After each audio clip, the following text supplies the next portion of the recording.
What is up, everybody? This is your boy, Teran Rodriguez, host of Set Point here on OATIIZ Sports Radio, your direct feed for all that sports. And we have ourselves another one-on-one interview with an NCAA men's volleyball team representative that has made the tournament.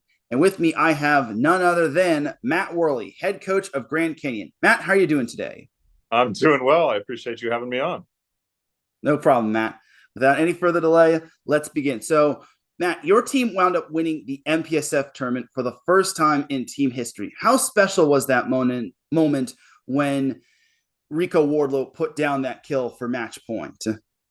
It was definitely a special moment, and that was Cam Thorne that bounced that ball there late with a little, shot back to 5, which was pretty special. I told Nick, I said, you better get Cam Thorne that ball, and he did, which was, obviously a phenomenal little ending to it. But really, the monkey off our back was, getting another win against UCLA. That's only our second win all time against UCLA, and this one came at much better timing than the last one, which I believe was in the 2020 COVID year that ended early.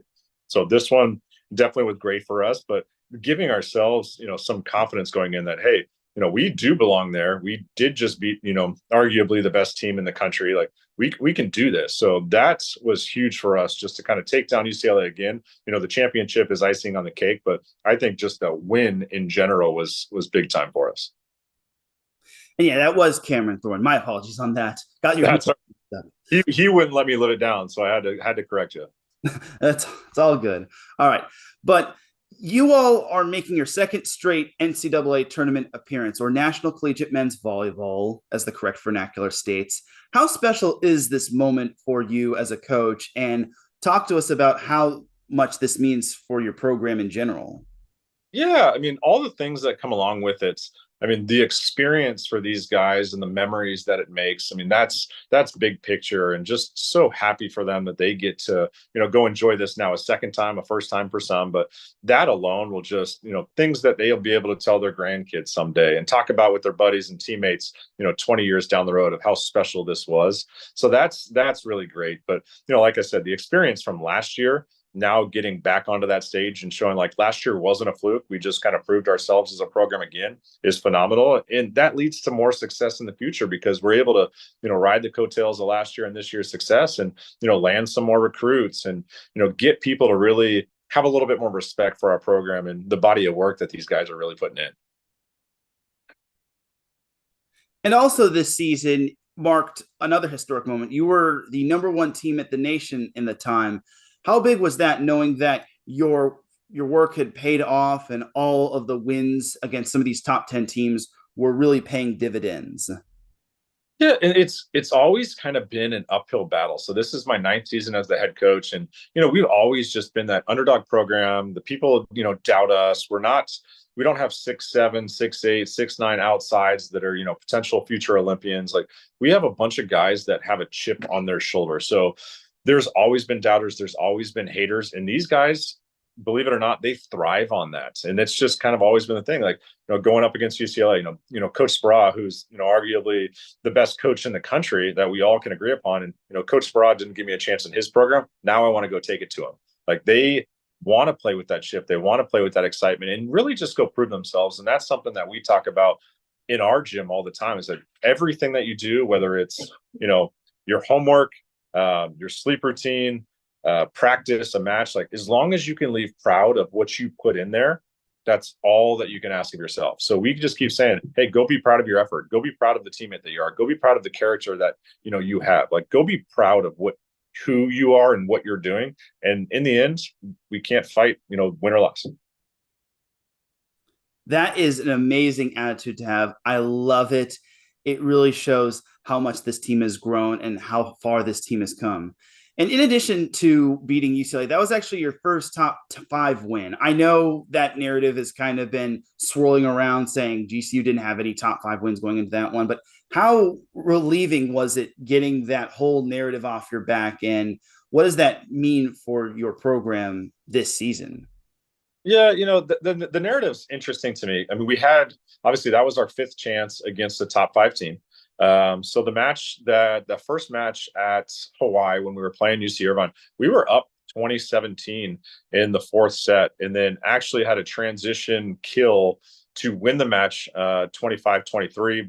Unfortunately, we were in the net on that block, ended up losing that match, and then losing that set and then losing that match in the hole. So people don't, understand, like, hey, we actually kind of just choked that one away. Like, that was our win. That was, a top 5 win that we just obviously didn't close. The next night after that very, sad finish, after we thought we had won the match, Hawaii played probably their best match of the season against us that night. They probably could have won a gold medal had they done that in the Olympics, that team, of what they just proved that they were capable of doing. Obviously with Spiros still in that lineup. So that was, disappointing. And then the first night at UCLA, we didn't play that well. The second night against UCLA, that was another 5-set loss against a top 5 team. And the first time that we really exposed our new lineup. So the narrative, or I guess the record, really doesn't show the true narrative behind it. Because we know we're right there. We just maybe needed a few more chances, needed a couple more balls to fall our way. But I mean, we had Irvine in that first one. And then obviously we gave ourselves a chance at night 2 against UCLA. And then third time around, we finally got UCLA. The third time was indeed the charm, especially in one of the bigger stages out there. All right. Now, looking at your team is very well put together. Obviously, Camden Gianni comes to mind, but Nick Slight has really risen in terms of best setters out there. Who are some other names that people don't know about, and who are some players that are putting in work in the gym or the weight room and the gymnasium? Yeah, sure. So obviously Nick Slight, that's an easy one. Like you said, Camden Gianni's an easy one. The one that's really emerged this year as only a sophomore and 6'3" middle blocker is Cam Thorne. He was a very under-recruited middle blocker out of Florida, and he wanted to come to GCU. I said, hey, man, let's do it. And what he has done the last 2 years, this year especially, we had to kind of get some practice habits in order and some other things last year and get him really, truly bought into what we're doing. But I think he is one of the best lateral blockers in the country right now at a 6'3" size, which is pretty special. The other one is Jared Anderson. Ever since we made this lineup change, Jared Anderson has been rock steady for us. He was a Division III Player of the Year, I believe, in 2022 at Springfield College, and kind of fell in our laps. And what he has now done of his block, defense, serve, offense, everything that he is doing is really next level. And people don't have a ton of film on him, so that's kind of playing to our advantage. Somebody that was really under the spotlight last year was Jackson Hickman. Jackson Hickman was a second-team All-American for us. He's a local Arizona guy. He went to Lewis, transferred back home. Obviously, very, very happy to have him. His numbers don't do him justice for what he provides to our program. He arguably is our captain. We don't really have one appointed. We think everybody is a leader in their own way. But what Jackson has done, selling out his body, his mind, everything that he has done for this program just goes so underappreciated, because he is the fire that really gets ourselves going. And then Rico Wardlow, his name that hasn't been mentioned a lot, who was phenomenal last year. I think he hit above 500. Unfortunately, his attempts per set didn't, meet the criteria to be the best attacker in the country. But, he was right there, and he's still, right around that 500 clip, a weapon offensively, blocks balls. But what he's done recently with his serve too, for a middle, he's putting some pressure on some teams. Excellent stuff. And your team has definitely earned the right to be top 5 and to be in the NCAA tournament. Now, I want to know a little about you. How did you find volleyball, and what's your volleyball background like? Sure. So taking this way back, my dad and my mom actually were athletic directors at private high schools in Northern California. So they actually met each other coaching against each other. So I was born and raised in a ball cart. I was 8 or 9 years old doing lines at high school matches. So I've been around my dad, who was a basketball and volleyball coach, my mom, that was a phenomenal volleyball coach as well. They were athletic directors at school. So I was just in a gym. I was a gym rat growing up.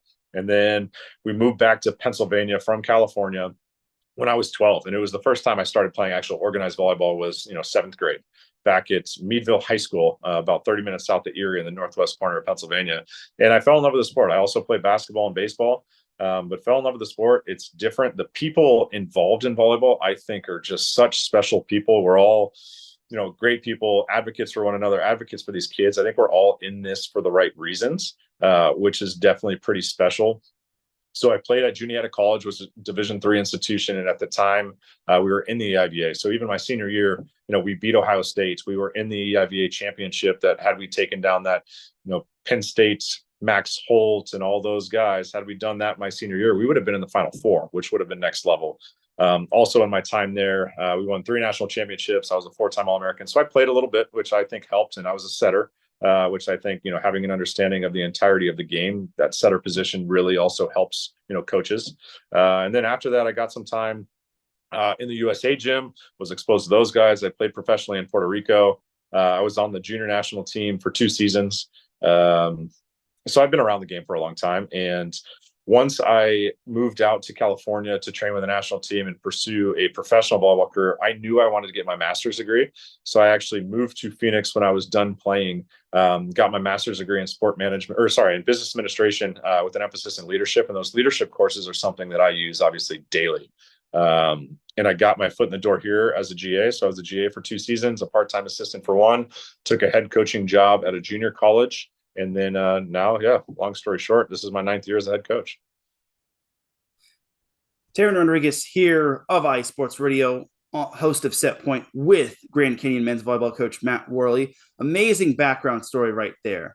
Now, Jeff Nygaard, the USC men's volleyball coach, I interviewed him after his team's loss to UCLA. He said that the MPSF is one of the tougher conferences in the world, if not arguably the toughest conference. Do you think that's true? Or are there any other tough conferences out there? Yeah, it's easy to say that the Big West is also, right there with us top to bottom in terms of strength of schedule. There's no question about it. And if you go, look at some of the other conferences out there, we played some MIVA teams, we played some EIVA teams. I think every single conference out there, in the way that our sport is growing, the equality in terms of talent is really, really starting to just level out, which makes it really exciting. And, listen to some other guys talk, like the Cinderella stories of March Madness for, NCAA basketball. That's so possible. Anybody in the top 15 probably could go win a national championship any given night. Like, that's how cool our sport is. But I would say the MPSF and the Big West are definitely those 2 conferences that, they're tough. There's no guarantee any night, that you're going to win that conference match. Oh yeah, for sure. It's always a dogfight, or as Nygaard called it, a snake pit when it comes to probably both of those conferences. All right. Even though your team wound up winning the MPSF tournament, were there any turning points into the season or moments where that kind of opened your eyes and made you kind of take a step back and whatnot? Yeah. We always believed that we had the pieces to be very successful this year, and got off to such a hot start. And I want to say we went 15-0, only dropping 4 sets or something along those lines before we might have taken that first hit. And just like I said, the quality of work and just the control that these guys had of every single match, like we never felt like we were going to lose, which was great. And then you get some couple losses under our belts, and then there's the doubt and what changes and scrambling and just trying to get these guys to understand what they had already done was good enough. And you can still do that again. But the other turning point would have been that 5-set loss to UCLA when we, threw that first lineup out there, or the new lineup out there. Once we, got ourselves into that match again, losing in 5, I think these guys, like, hey, we can go do this with this lineup. So I think that came at a really, really good time for us, just a total refresh mentally. We were able to take some time off and, focus on our bodies and our minds, and our bye week came at a really good time. So there's a lot of things that I think just kind of set us up for this final push. That last year we went 6-6 in the MPSF, and people were doubting that, our last stretch didn't build us the confidence going into the tournament as we needed, which might have led to a little uncertainty. But our guys ultimately last year in that loss to Long Beach, like we lost in 4, we didn't play very good volleyball, but our guys looked like they were comfortable on that stage. And I think all of that is just going to, we'll try to bank on it. We'll try to bank on that experience and make sure that, we go into Tuesday again, just comfortable and just ready to play. It's another match. It's a different stage, but it's another match. And we've got to treat it like what we've been treating the rest of the season like. Now, before we get on into that matchup between you all and Ohio State, talk to us about your assistant coaches and how they help take some pressure off you and help aid the team and whatnot. Yeah, of course. We could talk about Matt August first. Matt August is a guy that I actually coached, I believe, 3 years ago, as he was a part of a USA team. So myself and Spencer McLaughlin, that's one of the associate head coaches at USC on the women's side. He and I actually were on the junior national team. We go way back together. We got to coach Matt, and Matt was just a special guy. He was always happy, always just excited and proud to be where he was. And it's the same thing. Like his passion and happiness, you know, for this sport and for our guys and the relationships that he's created are definitely different than just being a volleyball coach. And that's something that we obviously rely on. He's very excited. I actually have to put him in timeout sometimes when he gets overexcited on the sidelines. Said, you need to go take a breath, go sit down. And he knows it too, but controlling that, but having that excitement is something that our guys need at times. What he has done with our block in defense has been awesome. He's a middle blocker. He played professionally. He understands the flow of the game. He understands what setters are trying to do. He understands setters' tendencies. All of those things. He has helped Cam Thorne and Rico just be phenomenal middle blockers for us. The other guy is Brian Delamico. Brian Delamico is a part-time assistant for us. I say this kindly. He's older. He's got more life experience. He has a mature voice. He was an athletic director. He's been a coach for 20 plus years. What he brings in terms of just big picture life things is something that our guys need as well. And Matt's a little bit younger, so he hasn't been through nearly as much as Brian has. Brian's got 3 kids, so he's been there, done that. He played college basketball. He's been a coach. He's coached volleyball for way too long. What he brings in life experience, challenging these guys as more of like a father figure than just a coach. Like we try to make sure, like, hey, the player coach relationship, like we're in this together. We collaborate more than maybe most staffs with our athletes. Hey, what do you guys need today? But yeah, he brings a different level of just life experience that our guys really appreciate as well. Teran Rodriguez of OATIIZ Sports Radio, host of Set Point, with Matt Werle, head coach of Grand Canyon men's volleyball. There's a few more questions, and then I'll let you go for the day. So obviously we have to talk about Ohio State. Head coach Kevin Birch, who I interviewed, has a load of respect and praise for your team, even praised Nick Slight. What are you looking forward to in that matchup against Ohio State, and what can we expect from your team? Yeah, and that's that respect is so mutual between us. It's interesting to go play them in the quarterfinals because we were an MIVA team years ago. We used to go back to Columbus every single season, so we have history with Ohio State. There's no question about it. And I think that staff, I mean, they're young, they're energetic, they're very comparable to us, minus my older assistant Brian. But I think across the board, our two teams are so comparable, lefty opposites, big middles that can score, all-American outsides, potential, Olympic guys. Like we are so comparable top to bottom with that team. I think it's going to come down to the serve and pass game. Who can, put some pressure from the service line, try to dictate what teams are doing offensively, because if we're both in system, you're going to look at, team attack percentage in the 400s easy. So who can apply the pressure and just be consistent and not ride, up and down roller coasters of emotions and get air prone. Like we just want to go play a good, consistent game. And we really do think that our two teams are so comparable. I know it's a 7:30 p.m. start time, and for those on the East Coast, I feel bad for you. But if you have coffee or a 5-hour energy, definitely have it. You won't want to miss that matchup on NCAA.com. All right, now this is a fill-in-the-blank question.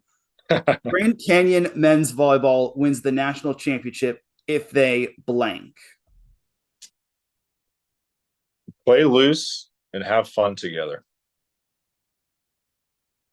I like it. I haven't really heard that response too much, so I dig it. So this question, it's all about getting better and improving at least 1%. How could I, as well as everyone in the world, help make NCAA men's volleyball 1% better and men's volleyball and boys volleyball better 1% along the way? Yeah, I think what you're doing right now is what we need. For a long time, it was Vinny Lopes that was, spearheading the charge and really the only one out there doing it. And all the exposure that you guys are now creating for our sport is so important to it. And all the new videographers that are out there and people that are just contributing and sharing what the athleticism is of these guys and how powerful this sport is. There was always hype around the Olympics and men's volleyball at the Olympics because people don't get a chance to watch it. So the exposure that you guys are creating is really, something that I think will help take us to that next level. Awesome. And I, as well as everyone else, will do our best to grow the sport of NCAA men's volleyball, as well as men's and boys volleyball in general. Before we head on out, do you have any other shout outs or thank yous you want to give out to before we leave?